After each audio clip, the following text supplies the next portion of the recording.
اس کی خوشنودی کی خاطر اس کی عبادت کر رہا ہوں، تو یہ خوشی کا احساس بذات خود عمل صالح ہے، یہ بری چیز نہیں، اس میں کوئی برائی نہیں۔ برائی کس چیز میں ہے کہ انسان اپنے عمل کو بڑا سمجھے اور یہ سوچنا شروع کر دے کہ اس عمل کی وجہ سے اب میں اتنا بزرگ ہو گیا ہوں کہ اب نہ خدا مجھے عذاب دے گا، نہ اب میں خدا کی کسی قانون کی گرفت میں آؤں گا، اور اپنے جتنے بھی خطا ہیں، اپنے قصور ہیں، اس کو قبول کرنے سے انکار کر دے۔ میں اس کی ایک مثال آپ کو دوں، سورہ بقرہ میں آپ دیکھیے گا، یہودیوں کے حوالے سے آیت ہیں کہ یہودی یہ کہتے تھے کہ ہم پہلی بات تو یہ ہے کہ کچھ بھی کر لیں ہم جہنم میں نہیں جائیں گے۔ کیوں نہیں جائیں گے؟ اس لیے کہ ہم خدا کی پسندیدہ قوم ہیں، خدا نے ہم میں نبیوں کو بھیجا، خدا نے ہم پر ان نعمتوں کو نازل کیا کہ جو کسی دوسری قوم پر نازل نہیں کیا، یعنی من و سلوہ، اس قسم کی دیگر نعمت۔ اور اگر ہم بفرض محال جہنم میں چلے بھی گئے، جیسے کہ ان کو کبھی یاد دلایا گیا کہ تم نے بچھڑے کی پرستش بھی تو کی تھی، کہ اگر ہم جہنم میں چلے بھی گئے، یعنی قرآن کے الفاظ کیا ہیں؟ لن تمسنا النار الا ایاما معدودات، یعنی ہم جہنم میں جائیں گے نہیں، بلکہ جہنم کی آگ نے اگر ہم کو چھو بھی لیا، یعنی جہنم میں جانا نہیں ہے ہمیں، بلکہ اگر جہنم کی آگ ہم کو ٹچ بھی کر گئی، ہم سے قریب بھی آ گئی، تو وہ بھی چند گنتی کے دنوں کی بات ہوگی، اور پھر ہم دوبارہ جنت میں آ جائیں گے۔ یہ ہے وجہ، یہ خراب کہ اگر خدا نے نعمت دی ہے تو نعمت اطاعت اور فرما برداری اور عاجزی کا تقاضا کرتی ہے، نہ کہ خود پسندی کا تقاضا۔ بات واضح ہو رہی ہے کہ جو خوشی انسان کو حاصل ہوتی ہے نیک عمل کر کے، اور اس خوشی کے نتیجے میں کبھی انسان سجدہ شکر ادا کرتا ہے، کبھی الحمدللہ کہتا ہے، یہ خود پسندی نہیں ہے، بلکہ خود پسندی یہ رویہ ہے کہ اب تو ہم خدا کی پسندیدہ قوم ہیں، اب ہم کچھ بھی کرتے رہیں، اب خدا کا عذاب، خدا کا غضب، خدا کی ناراضگی کبھی ہمیں گرفت میں نہیں لے سکتی، ہم کچھ بھی کرتے رہیں لیکن قصوروار نہیں ہوں گے۔ یہ اس قسم کی ساری باتیں، اس قسم کی پوری مینٹیلٹی جو آپ پڑھ جائیے سورہ بقرہ، سورہ آل عمران، یہودیوں کے حوالے سے تفصیل سے موجود ہے۔ یہ ہے خود پسندی کی بنیادی تعریف۔ اس کے بعد اس کے مراتب کو سمجھا رہے ہیں، انہوں نے اوپر سے نیچے کی طرف لے کے گئے، میں نیچے سے اوپر کی طرف آپ کو، انہیں پہلے کم، پھر اس سے زیادہ، پھر اس سے زیادہ، پھر اس سے زیادہ۔ عجب کا جو کم ترین درجہ ہے خود پسندی کا، وہ یہ کہ کوئی بھی شخص اپنے آپ کو اس طریقے سے بہتر سمجھنا شروع کر دے کہ دوسرے انسان اسے اپنے مقابلے میں کمتر اور حقیر نظر آنا شروع ہو جائے۔ یعنی مثال کے طور پر اگر ہم مومن ہیں اور کوئی دوسرا مومن ہمارے سامنے آ جاتا ہے، تو ہمارا رویہ یہ ہوتا ہے کہ اس کے ایمان میں خرابیاں نکالیں۔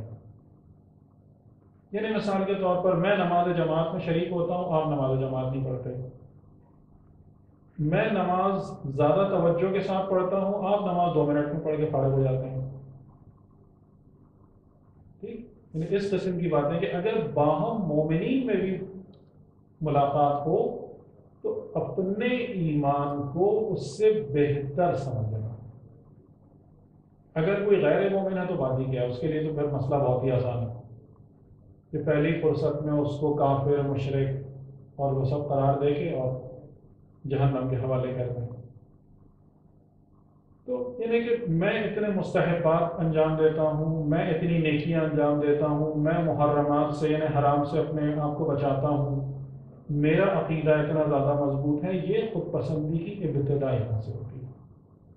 یعنی یہ بگننگ کہ جب کوئی انسان اپنے آپ کو دیگر انسانوں اور افراد کے مقابلے میں بہتر سمجھنا شروع کر دے۔ اس کے بعد اس سے اگلا درجہ ہے کہ سن کے تھوڑی سی آپ کو حیرانی ضرور ہوگی، پھر یہ فرماتے ہیں کہ انسان ایسا ہو جائے کہ یہ سمجھنا شروع کر دے کہ میں کیونکہ نیکی کر رہا ہوں اس لیے اب خدا پر واجب ہو گیا ہے کہ مجھے جنت دے، مجھے اس کا اجر دے، جبکہ حقیقتاً ائمہ طاہرین علیہ السلام نے ہمیں کیا سکھایا ہے؟ ہمیں یہ سکھایا ہے کہ خدا کو لائق بندگی جان کر عبادت کرنا ہے۔ جو روایتیں بہت آپ نے پڑھی ہیں، عبادت الاحرار، عبادت التجار، کہ غلاموں کی عبادت، تاجروں کی عبادت اور آزاد انسانوں کی عبادت، تو یعنی خدا کی بندگی اس لیے کرنا ہے کہ خدا لائق عبادت ہے، اور جتنی بندگی کرنا ہے اس کو ہمیشہ کمتر اور حقیر سمجھنا ہے۔ کیوں؟ امام علی علیہ السلام کے یہ جملے نہج البلاغہ میں آپ دیکھیں کہ آپ فرماتے ہیں کہ انسان، یعنی ائمہ علیہ السلام کی زندگی اور سیرت میں یہ چیز تقریباً تمام ائمہ میں نظر آتی ہے کہ جب بھی نماز کا وقت آتا تھا، نماز کے لیے وضو کرتے تھے تو جسم مبارک پر لرزہ طاری ہو جاتا تھا، چہرے کا رنگ زرد پڑنے لگتا، اور جب پوچھا گیا کہ یہ حالت آپ کی کیوں ہوتی ہے تو آپ فرماتے تھے کہ کیا تمہیں خبر نہیں ہے کہ کس کی بارگاہ میں حاضری دینے کا وقت آ گیا ہے، کس کے سامنے کھڑا ہونے جا رہا ہوں، یا اس کی عظمت و جلالت کے بارے میں خبر نہیں ہے؟ یہ معصوم نے ہم کو سکھایا کہ عبادت اس عنوان سے کرنا ہے۔ جو انسان خود پسند ہے، جس کے دل میں شیطنت اور خباثت کے بیچ معاذ اللہ جڑ پکڑنا شروع کر دیا، وہ جب عبادت کرتا ہے تو یہ خیال کرتا ہے کہ اب خدا پر لازم ہو گیا ہے کہ اب مجھے اس کا بدلہ دے۔ آپ نے اس قسم کے جملے سنے ہوں گے لوگوں سے کہ میں خدا کی اتنی عبادت کرتا ہوں اور خدا نے مجھے اس مشکل میں ڈال دیا، میں اتنے عرصے سے نمازیں پڑھ رہا ہوں، روزے رکھ رہا ہوں، عبادات کر رہا ہوں، خدا نے میرے لیے مشکل۔ یعنی اس کا مطلب یہ کہ وہ یہ سمجھ رہے ہیں کہ یہ میری جو عبادت ہے اب خدا میرا مقروض ہو گیا ہے، کہ یہ میری عبادتیں انہوں نے خدا پر اب ایک بوجھ بن گئی ہیں، کہ اب ان عبادتوں کے نتیجے میں خدا کو چاہیے کہ ہر وقت مجھے دنیاوی نعمتیں دیتا رہے اور مجھے خوش رکھے۔ تو فرماتے ہیں یہ اس خود پسندی کا دوسرا درجہ اس سے ہوگا کہ انسان اپنی نیکیوں کی وجہ سے، اپنی اچھائیوں کی وجہ سے خدا پر گویا کہ احسان کر رہا ہے، یہ سمجھنا شروع ہو جائے، اور خدا پابند ہو گیا ہے کہ مجھے اس نیکی کی جزا دے اور اجر دے۔ جبکہ امام علیہ السلام یہ فرماتے ہیں کہ حقیقتاً انسان کو شکر گزار ہونا چاہیے کہ اے پروردگار تو نے ہمیں اس ہدایت کا رستہ دکھایا کہ ہم ان نیکیوں، اچھائیوں اور بھلائیوں کے رستے پر چلنے کی آشا کریں۔ الحمدللہ الذی ہدانا لہذا وما كنا لنہتدی لولا ان ہدانا اللہ، دعا افتتاح کی جملہ کہ تمام تعریفیں اور حمد اللہ کے لیے ہیں جس نے ہمیں اس رستے کی ہدایت کی، یہ جو ہمیشہ ہمیشہ کی کامیابی کا رستہ، ہمیشہ ہمیشہ کی بلندیوں کا رستہ، اور اگر اللہ ہماری ہدایت نہیں کرتا تو ہم اس ہدایت کو حاصل کرنے کے قابل خود سے نہیں تھے۔ ایک صلوات محمد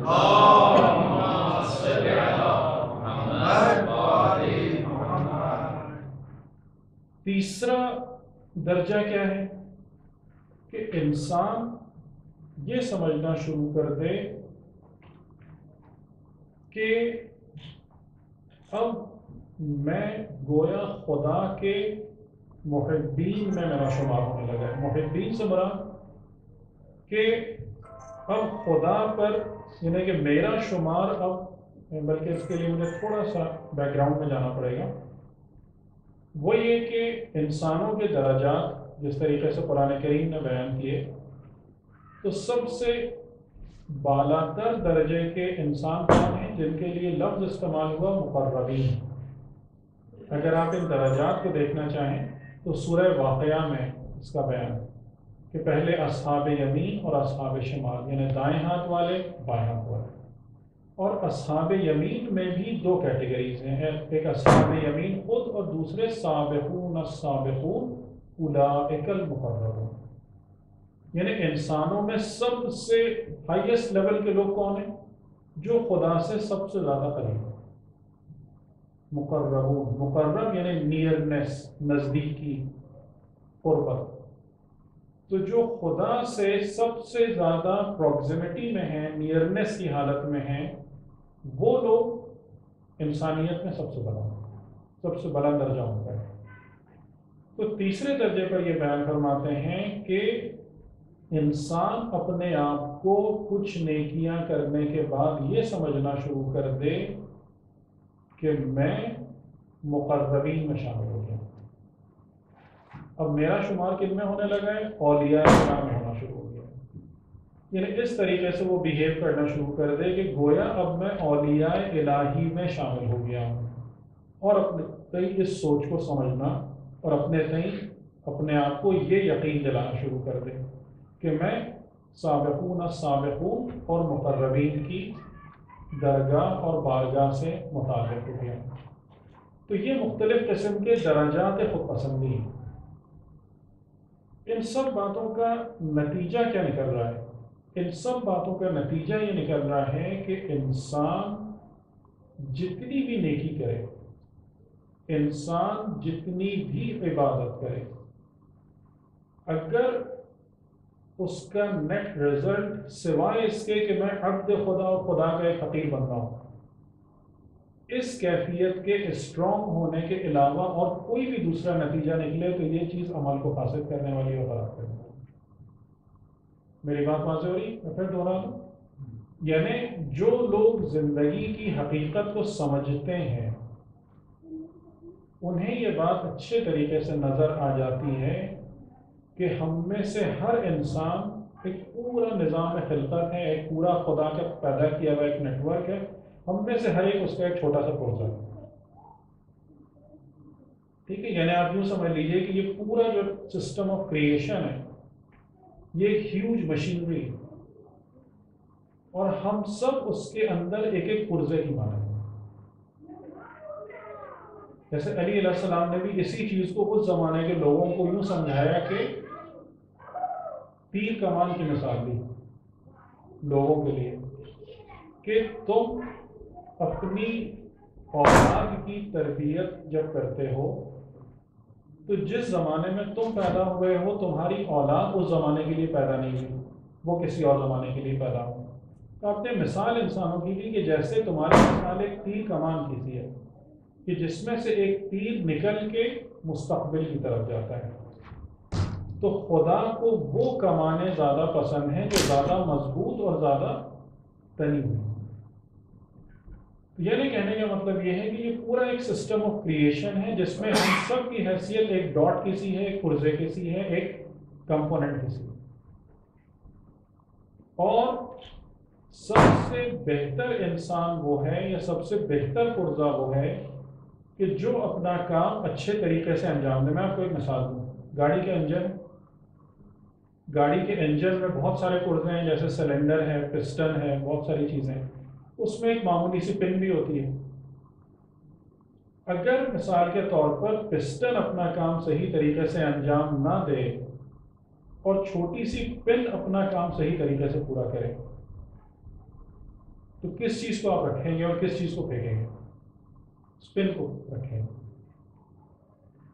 تو ہمیں اس بات کو سمجھنا ہے کہ یہ پورے کا پورا نظام زندگی ایک ہیوج مشینری کی طریقے سے، اور اس میں سے ہم سب ایک ایک کر کے اس کے پرز ہیں، اور ہم سب کو اپنی ایک ذمہ داری ہے جو ادا کرنی ہے. اس سے آگے کچھ نہیں. اگر ہم نے اپنی ذمہ داری کو صحیح طریقے سے پورا کر دیا تو خدا کی طرف سے محبت ہے اور اجر ہے اور نیکی ہے اور انعام ہے. اور اگر اس میں خرابی اور فساد پیدا کیا تو پریشانی اور مشکلات. یعنی کہنے کا مطلب یہ کہ خود پسندی کی کوئی جگہ نہیں. اس پورے سسٹم آف کریشن میں اس تھاٹ کی، اس فکر کی کوئی جگہ نہیں ہے کہ میں یہ سوچوں کہ اگر میں اچھا کام کر رہا ہوں تو میں آپ سے خدا نخواستہ بہتر ہوں. میں اچھا کام کر رہا ہوں، یعنی کہ میں اپنی حیثیت میں جو میری ذمہ داری اس کو پوری کر رہا ہوں، اور اس کا نتیجہ کیا نکلے گا؟ تمہارا رب تم سے محبت کرے گا، تمہیں اس کی جزا دے گا، ختم۔ اس کا نتیجہ یوں نہیں ہے کہ میں سمجھوں کہ میں اس سے بہتر ہوں، اس سے برتر ہوں، اس سے میری خدمت میں آنا چاہیے، یا اس سے مجھ سے نیچے ہونا چاہیے۔ ایک سلوات محمد۔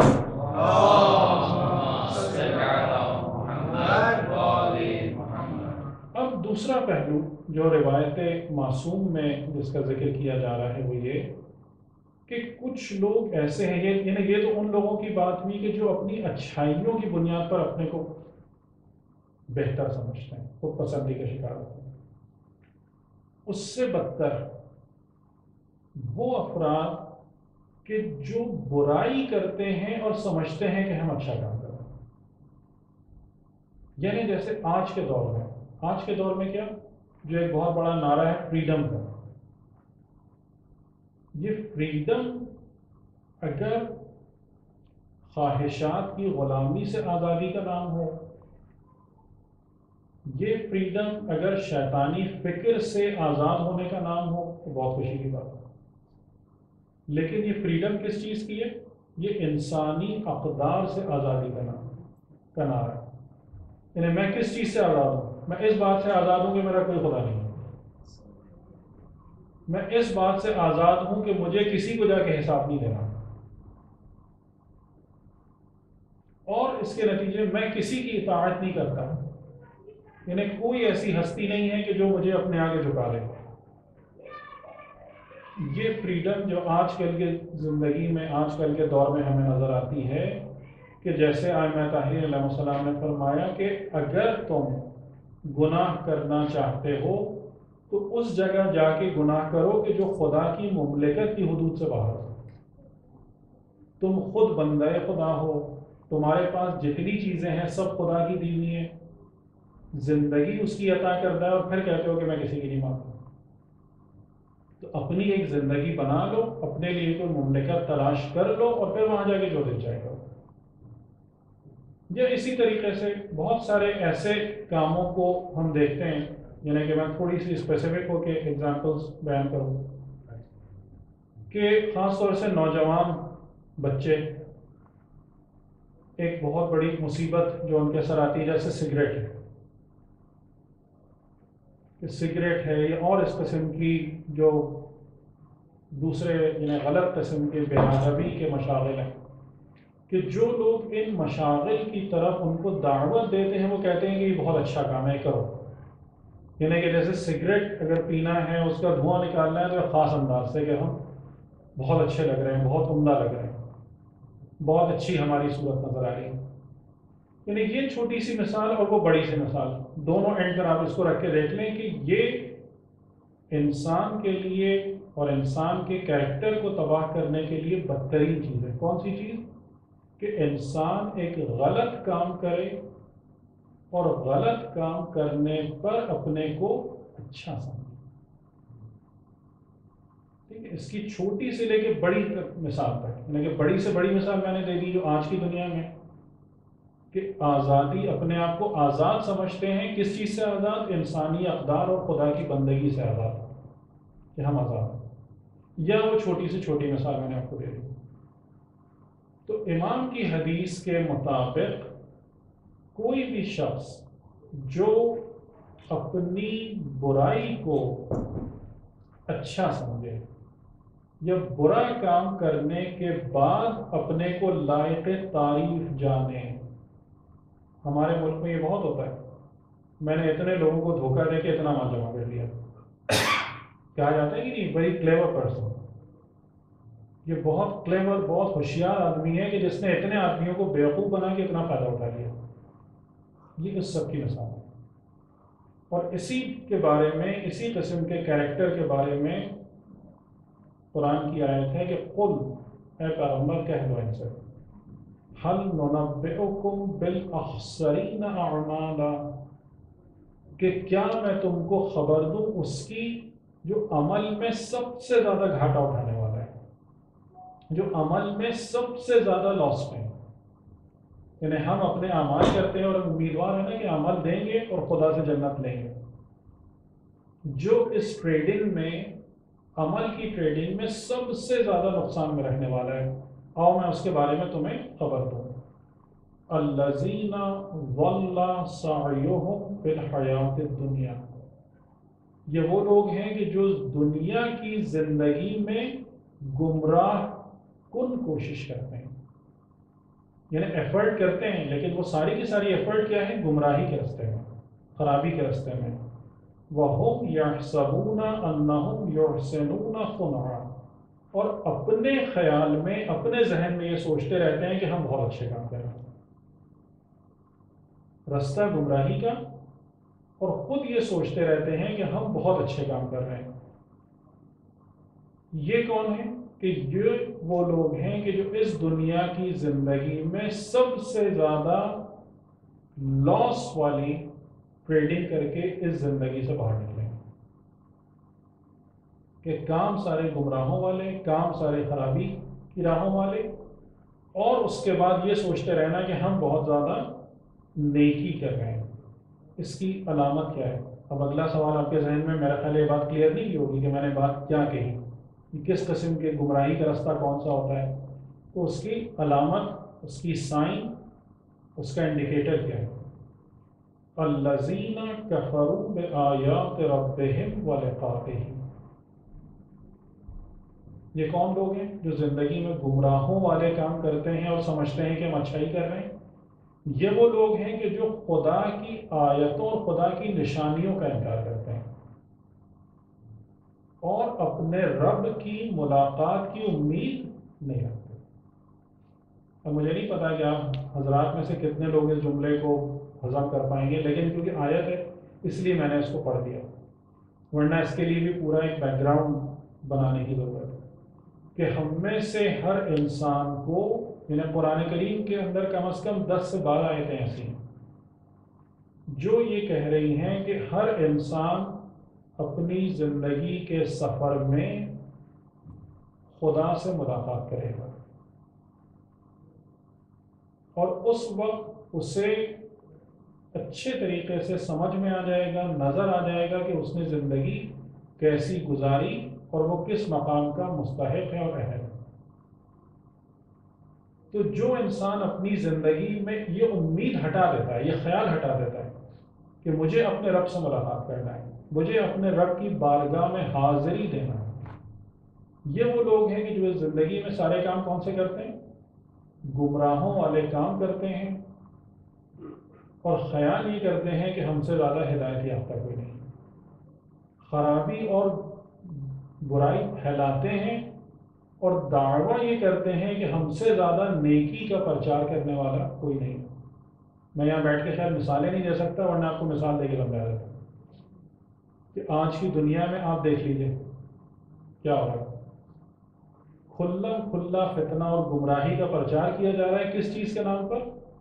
کبھی ہیومینٹی کے نام پر، کبھی ویلیوز کے نام پر، کبھی کسی اور چیز کے نام پر. یہ وہ لوگ کہ جب آخرت میں میدان حشر میں خدا کے سامنے کھڑے ہوں گے تو سب سے زیادہ نقصان والا جو اکاؤنٹ ہوگا، سب سے زیادہ گریٹسٹ لاس جس اکاؤنٹ میں ہوگا وہ ان کے اکاؤنٹ میں. ٹھیک؟ تو ایک خود پسندی وہ ہے کہ جو انسان اپنی نیکیوں کے حوالے سے کرتا ہے، اس کے 3 درجات. پہلا درجہ کیا ہے؟ کہ میں لوگوں سے ایمان میں بہتر ہوں، میں نیکیوں میں بہتر ہوں، دوسرے لوگ جو نیکیاں انجام دے رہے ہیں وہ مجھ سے کم تر ہیں. اس کے بعد وہ یہ سمجھنا شروع کر دے کہ اب میری نیکیوں کی وجہ سے خدا پر واجب ہو گیا کہ مجھے جنت دے، خدا پر واجب ہو گیا کہ میرے تمام کاموں کا خیال رکھے، میرے مسائل کو حل کرے، اور اگر مجھے کہیں سے کوئی پرابلم آ رہی ہے تو خدا کے لیے بات جائز نہیں ہے کیونکہ میں اس کی عبادت کر رہا ہوں. اس درجے پہ اپنے کو رکھنا شروع کر دی. اس سے اوپر کہ میں اولیاء خدا اور مقربین میں شامل ہوں، میں خدا کی محبت کا مرکز ہو گیا ہوں. حالانکہ جو افراد، جو انسان اس درجے پر ہیں فائز، وہ کبھی اس طریقے سے اظہار نہیں کرتے. میں صرف ایک مثال آپ کو دوں. حضرت ابراہیم علیہ السلام کا واقعہ سورہ بقرہ کی آیت 120-21. اذ قال له ربه اسلم. جناب ابراہیم علیہ السلام. اذ قال جب کہا اس سے لہو ربہ اس کے رب نے اسلم میرے فرما بردار ہو جاؤ. اچھا ہم لوگ کیونکہ قرآن کی زبان سے قرآن کی لغت سے انداز سے ناواقف ہیں اس لیے اس جملے کی عظمت کو نہیں پہچان پاتے. میں تھوڑی سی کوشش کرتا ہوں وضاحت کرنے کی. اذ قال جب کہا لہو اس سے، یعنی یہ لہو کیا ہے؟ سنگولر ہے پلورل ہے؟ سنگولر. ربہ اس کے رب نے. یہاں بھی جو پارٹ یعنی کہ جو گفتگو ہے صیغہ ہے وہ واحد ہے جمع ہے؟ سنگولر ہے پلورل ہے؟ سنگولر ہے. اگر کسی بندے سے خدا واحد کے طور پر گفتگو کرے اس سے بڑے اعزاز کی اور کوئی بات نہیں. ٹھیک ہے. اچھا تھوڑا سا یہ چیزیں کچھ باتیں سمجھ میں نہیں آئیں گی لیکن انشاءاللہ رفتہ رفتہ کلیریفائی ہوتی جائیں گی. یعنی خدا اگر کسی بندے سے اس انداز سے بات کرے کہ میں، زیادہ تر قرآن کریم میں بات ہوتی ہے انا یعنی ہم، جس سے خدا اس طریقے سے بات کرے میں اس کا رب اس سے، یہ بہت بلند درجے کی بات، بہت اعلیٰ معیار کی بات. تو جب خدا نے حضرت ابراہیم علیہ السلام سے اس معیار پہ بات کی، جناب ابراہیم علیہ السلام نے اس کا جواب کس انداز سے دیا؟ قال اسلمت لرب العالمین. یہ نہیں کہا کہ ہاں میں تیرے سامنے جھک رہا ہوں، میں جھک گیا رب العالمین کے سامنے. یعنی جس طریقے سے کہ پوری کائنات اس کے آگے سجدہ رہ گئے ویسے میں بھی جھک گیا. تو جو انسان در حقیقت اس مقام میں بلند پہ فائز ہے ان سے سوائے عاجزی کے اور کوئی دوسری چیز صادر نہیں ہوتی. حضور کے جتنے بھی کلمات ہیں جو قرآن کریم میں آئے سب کو آپ دیکھ لیجیے، پڑھ لیجیے کہ پیغمبر اکرم جب اپنے بارے میں فرماتے ہیں کیا کہتے ہیں؟ ان ولی اللہ الذی نزل الکتاب. بے شک میرا ولی، میرا سرپرست، میرا راہبر، میرا رہنما اللہ ہے جو کتاب نازل کرنے والا ہے. پھر وَهُوَ يَتَوَلَّى الصَّالِحِينَ. اور یہ خصوصیت صرف مجھے حاصل نہیں ہے بلکہ ہر وہ انسان جو صالح ہے خدا اس کا ولی ہے. یہ وہ چیز ہے جو عاجزی ہے. پیغمبر اکرم سے ہی ایک جملہ منقول ہے. خدا کی بارگاہ میں مناجات کرتے ہیں اور فرماتے ہیں ما عرفناک حق معرفتک وما عبدناک حق عبادتک. اے میرے رب ہم نے تیری معرفت کا حق کچھ بھی نہیں ادا کیا. وما عرفناک اور نہیں ہم نے تیری معرفت حاصل کی حق کا معرفت جیسا کہ تیری معرفت حاصل کرنے کا. وما عبدناک اور نہیں ہم نے تیری بندگی کی حق کا عبادت جیسا کہ تیری بندگی ادا کرنے کا. تو جو حقیقتاً اس درجے پر فائز ہیں، خدا کے محب ہیں، خدا کے محبوب ہیں، خدا کے ولی ہیں، نجیب ہیں، صفی ہیں یا وسیع، وہ افراد جب خدا کی بارگاہ میں ذکر کرتے ہیں، سامنے آتے ہیں، دعا افتتاح کی جملہ ہے نا فَرْحَمْ عَبْدَكَ الْجَاهِلِ. یہ دعا کس سے منقول ہے؟ کسی عالم سے نہیں، امام علیہ السلام سے. اور امام کے رتبے کی ہستی جب اپنے رب کے سامنے کھڑی ہوتی ہے تو کیا کہتے ہیں؟ فرحم، رحم کر اس پر، عبدک جو تیرا بندہ ہے، جاہل، تیرے مقابلے میں جب میرا علم آتا ہے تو کچھ نہیں ہے. لوگوں کے مقابلے میں امام کا علم سمندر کی طرح ہے لیکن خدا کے مقابلے میں کچھ نہیں. تو جو حقیقتاً اس درجے پر فائز ہیں ان کی عاجزی کو ملاحظہ کریں. ان کی ڈاؤن ٹو ارتھ ہونے کو ملاحظہ کریں. تو ہم جیسے لوگ کہ جن کی عبادتیں دکھاوے سے، ریاکاری سے، بے توجہی سے، بے معرفتی سے پر ہوں، ہمیں کوئی حق پہنچتا ہے کہ خود پسندی یا اپنی عبادت کے بارے میں کوئی ناز کریں کہ ہم نے عبادت کر لی، ہم نے یہ نیکی کر لی، ہم نے اچھائی کر لی. تو ایک پہلو یہ خود پسندی کا کہ جو اچھائی کرے اور اپنے کو اپنے بارے میں خود پسندی کا شکار ہو اور یہاں تک پہنچ جائے کہ سمجھنے لگے کہ میں نے خدا پر احسان کیا کہ میں نے دین خدا کو قبول کر لیا. اب خدا کو چاہیے کہ وہ میرا مقروض ہے، اب میرے سارے کام کرے.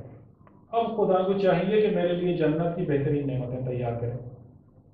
ایک یہ پہلو جو انسان کے عمل کو تباہ برباد کر دے گا، اور اس سے بڑھ کر یہ کہ خدا نخواستہ برائی سرزد ہو، خرابی ہو، اس پہ فخر کرے کہ میں کسی کا بندہ نہیں ہوں، میں کسی کی اطاعت نہیں کرتا، میں آزاد ہوں، جو دل چاہے کرتا ہوں. تو یہ دونوں چیزیں انسان کے ہر نیک عمل کو فاسد کرنے والی ہیں، جیسے سرکہ دودھ کو خراب کر دیتا ہے، یا جیسے ایک پاک پانی کے برتن میں 2 قطرے نجاست کے پڑ جائیں تو وہ قابل استعمال نہیں ہوتے. ٹھیک، اب آخر میں 2-3 حدیثیں میں آپ کو سنا کے بیان کرتے ہیں وجود کے حوالے سے، اور بڑی اہم یہاں پر گفتگو ہے، اس کے بعد انشاءاللہ بات ختم کریں. جناب موسیٰ ابن عمران پیغمبر خدا یعنی امام علیہ السلام بیان فرما رہے ہیں کہ حضرت موسیٰ ابن عمران نے شیطان سے پوچھا. یہ میں آپ کو بتاؤں کہ ہر نبی کے شیطان سے ملاقات کا ذکر ہے، ہر پیغمبر، اور وہ مکالمات ہیں. تو حضرت موسیٰ علیہ السلام نے شیطان سے پوچھا کہ مجھے خبر دو اس گناہ کے بارے میں کہ جب آدم کا بیٹا، اولاد آدم، اس گناہ کو انجام دے تو تجھے اس پر غلبہ اور تسلط اور کنٹرول حاصل ہو جاتا ہے. بات واضح ہو رہی؟ سوال کیا ہے کہ اے ابلیس، اے شیطان، مجھے اس گناہ کی خبر دو کہ جب ابن آدم کی اولاد اس گناہ کو انجام دے تو تجھے اس پر تسلط آسانی سے حاصل ہو جاتا ہے، غلبہ ہو جاتا ہے، تو اس کی لائف کو آرام سے کنٹرول کر لیتا ہے، اس کے وجود کو. شیطان نے کہا کہ جب وہ عجب کرتا ہے، جب وہ اپنے عمل کو اچھا سمجھنا شروع کرتا ہے، جب اپنے آپ کو نیک اور بلند سمجھنا شروع کر دیتا ہے، اور اپنے عمل کو بزرگ سمجھنا شروع کر دیتا ہے، اور اپنے گناہ کو چھوٹا دیکھنے لگتا ہے، تب مجھے اور اولاد آدم پہ کنٹرول حاصل ہو جاتا ہے کہ جب وہ اپنے وجود کو کہے کہ میں بہت اچھا ہوں، اپنے نفس کو سمجھے کہ میں بہت خوب ہوں، اپنی نیکی کی طرف دیکھے تو کہے کتنی عظیم نیکی ہے میری، اور اپنے گناہ کی طرف دیکھے تو کہے کتنے کم گناہ. جب یہ 3 چیزیں اولاد آدم میں آ جائیں تو مجھے اس پر کنٹرول حاصل کرنے میں کوئی مشکل نہیں ہوتی. خود پسندی یہ مصیبت. امام صادق علیہ السلام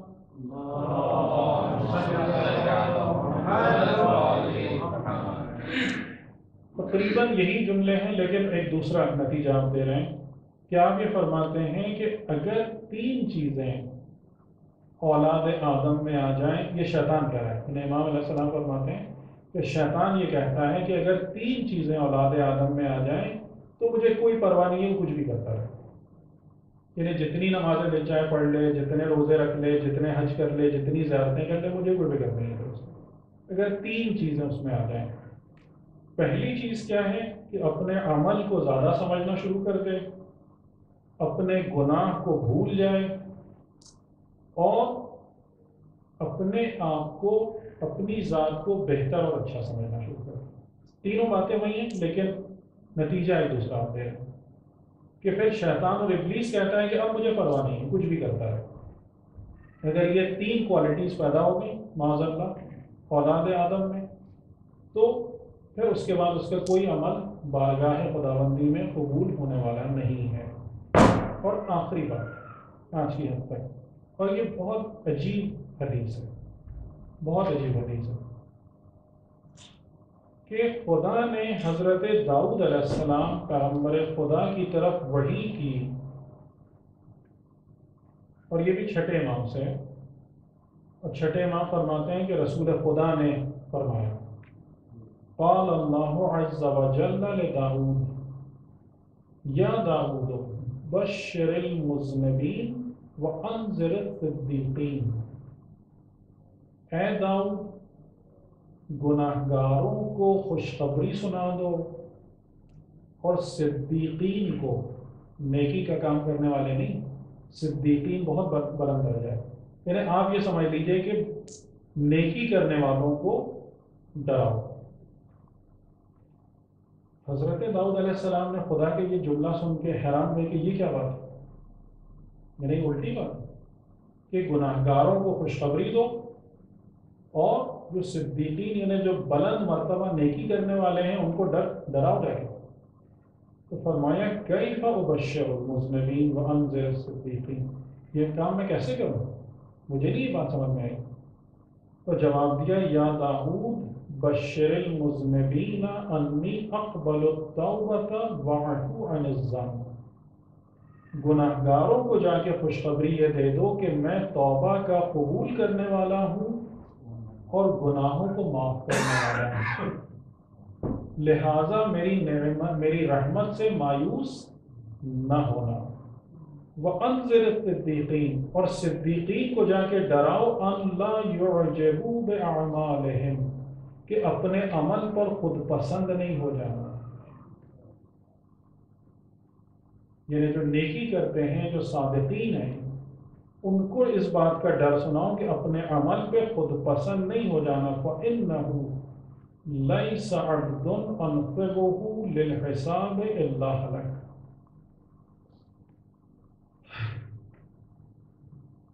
کیونکہ اگر میں نے، بس کاش کہ یہ جملہ ہمارے قلوب میں جذب ہو جائے، اگر میں نے کسی بندے سے حساب لے لیا تو وہ ہلاک ہو جائے۔ بات سمجھ میں تھوڑی سی وضاحت چاہیے۔ خدا یہ کہہ رہا ہے کہ صدیقین کو ڈراؤ کہ کہیں وہ اپنے اعمال پر خود پسند نہ ہو جائیں، اگر میں نے کسی بندے سے حساب لے لیا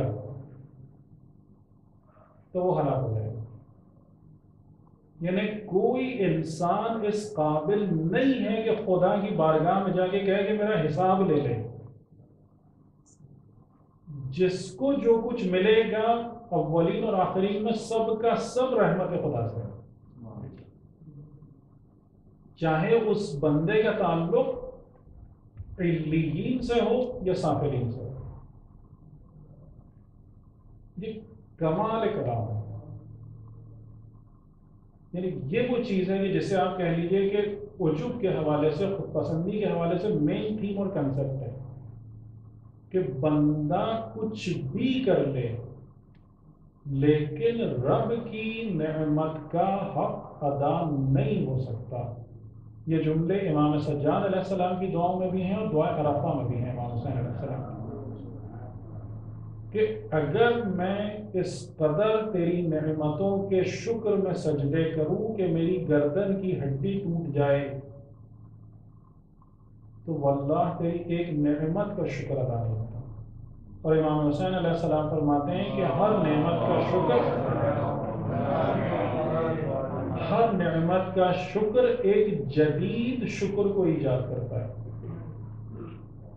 کیونکہ نعمت کا جب میں نے شکر ادا کیا تو یہ توفیق کس نے دی، میرے جسم میں طاقت کس نے دی، میری زبان میں گویائی کس نے دی، یعنی ہر نعمت کا شکر ادا کروں تو اس سے کہیں زیادہ نعمتوں کا شکر اور واجب ہو جاتا ہے۔ یہ ہے اصل بندگی اور عبادت کی حقیقت، نہ کہ انسان اس فریب میں مبتلا ہو جائے، اس دھوکے میں کا شکار ہو جائے کہ میں جو کچھ کر رہا ہوں یہ کوئی ایسی نیکی ہے کہ جس کا خدا کو چاہیے کہ مجھے اجر دے، اور اس سے بدتر یہ کہ میں گویا کہ خدا پہ نعوذ باللہ احسان کروں۔ تو بس بات ہم نے آج کی حد تک ختم کی۔ پھر اس بات کو ذہن میں رکھیے گا کہ ہم قلب کی زمین کو خراب کرنے والے فساد اور خرابیوں کے بارے میں بات کر رہے ہیں۔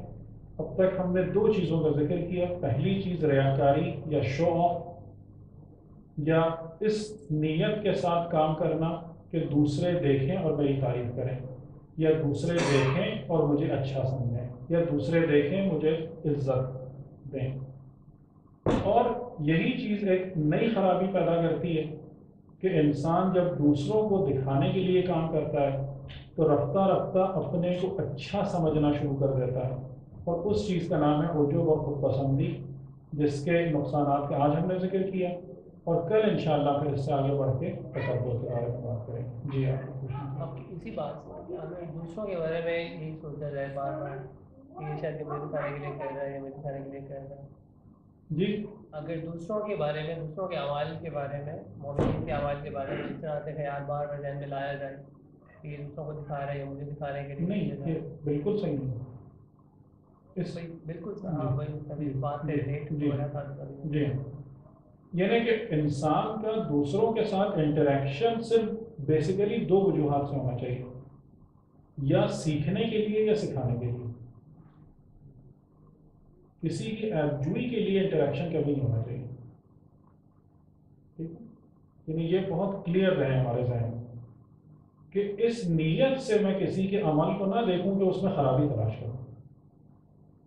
اور اگر بظاہر یعنی کہ یہ ساری چیزیں انہوں نے اس حدیث میں، میرے پاس وقت نہیں ہے کیونکہ پھر بہت طولانی ہو جائے، اسی حدیث کے ہی حوالے سے آپ نے یہ بات بیان کی ہے تشریح میں کہ کسی کے برے عمل کو دیکھو تو یہ سوچو کہ شاید کہ خدا اس کو توفیق توبہ دے، اور جب یہ انتقال کرے تو ایک مومن کی حیثیت سے انتقال کرے، اور جب اپنے عمل کی طرف نظر کرو تو کہو کہ کہیں ایسا نہ ہو کہ شیطان مجھے گمراہ کر دے اور جب میں مروں تو بدبخت ہوں۔ کہ اگر اپنی اچھائی اور دوسرے کی برائی نظر آئے تو یہ سوچو۔ السلام علیکم ورحمۃ اللہ وبرکاتہ۔